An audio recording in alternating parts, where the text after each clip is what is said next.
Welcome to The Explainer. Today, we're diving into a genuinely fascinating, though fair warning, pretty pessimistic lens on global geopolitics. We're going to look at the world not exactly as we want it to be, but as a rigid, incredibly high-stakes game of survival. It really is the most pressing question of our modern era, right? Can the United States and China actually coexist peacefully? Or is a massive clash between these two titans completely inevitable? Today, we're going to use a highly influential framework to treat this as the ultimate global puzzle. And together, we're going to solve it.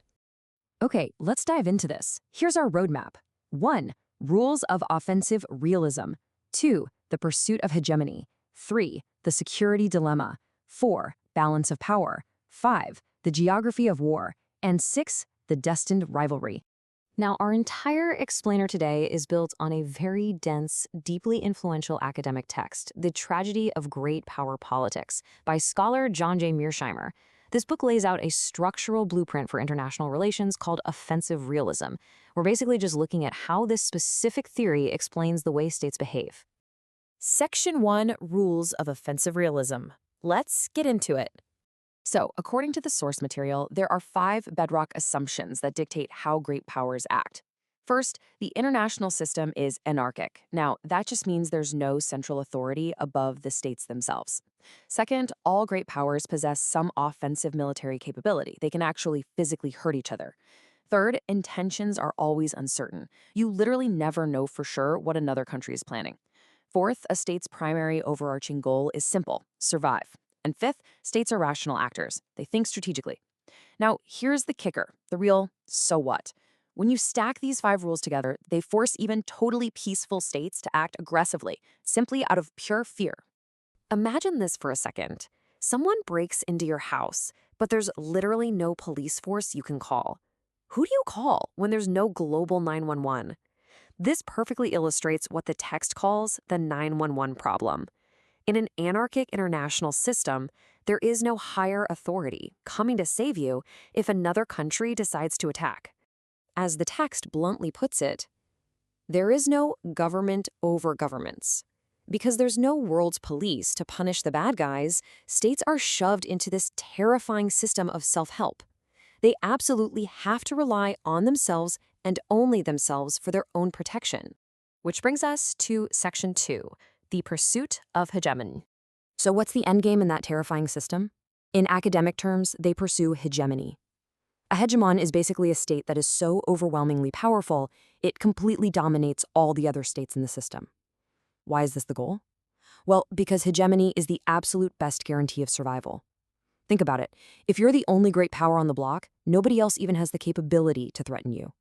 Now, it's really interesting to contrast the different realist theories here. Defensive realists argue that states mostly just want to maintain the balance of power. They're perfectly happy with the status quo. But offensive realism, it argues that states are never satisfied. Because of that 9/11 problem we talked about, they want all the power they can possibly get their hands on, with hegemony as the ultimate prize. But here is a huge geographic plot twist: the stopping power of water.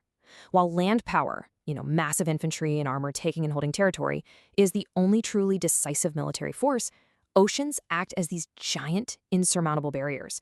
You simply cannot project massive armies across huge oceans to conquer other great powers. So true global hegemony, according to the theory, it's virtually impossible. Because global domination is totally out of reach, great powers settle for the next best thing: regional hegemony. They just try to dominate their own backyard. And historically speaking, the United States is the prime example of this. It is literally the only regional hegemon in modern history, completely dominating the Western Hemisphere. Moving right along to Section 3, the security dilemma. So, here is the really crucial point. It's called the security dilemma. This is the incredibly tragic situation where the exact measures a state takes to make itself safer, like, say, building up a massive army, inherently terrify its neighbors. Those neighbors, now completely spooked, build up their own armies out of fear. And guess what? That makes the first state feel insecure all over again. It's this unavoidable tragic cycle that proves, at least in international politics, the best defense is actually a good offense. Section 4, Balance of Power. Let's look at how states survive this mess. When a really dangerous aggressor pops up, states usually choose between two survival strategies: balancing and buck passing.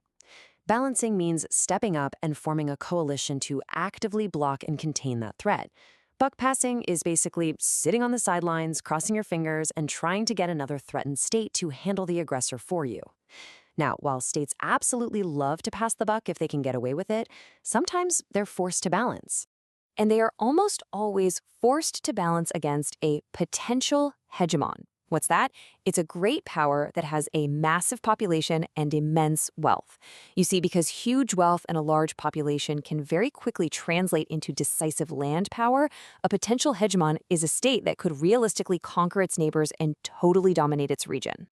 Section 5, the geography of war. Let's see how the board is actually set up.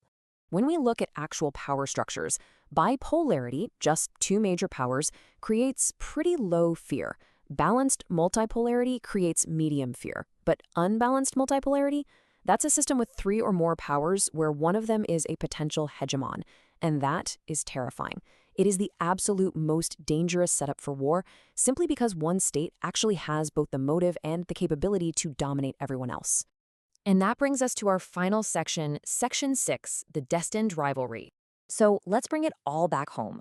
Applying the framework of offensive realism, a wealthy China will inevitably translate its massive economic might into military might in an attempt to dominate Asia. According to the source, China is acting exactly as a rational great power should to ensure its own survival. To be secure in a completely anarchic world, it basically has to seek regional hegemony. But what about the United States? Well, the US is already a regional hegemon in the Western Hemisphere, and the theory states that regional hegemons act as offshore balancers. They absolutely, categorically cannot tolerate a peer competitor rising up in another region. Therefore, following the exact same structural rules of survival, the US is forced to balance against China. They have to form coalitions in Asia to contain its rise. And this brilliantly illustrates the ultimate unavoidable tragedy of the whole theory. As the text concludes, China and the United States are destined to be adversaries as China's power grows.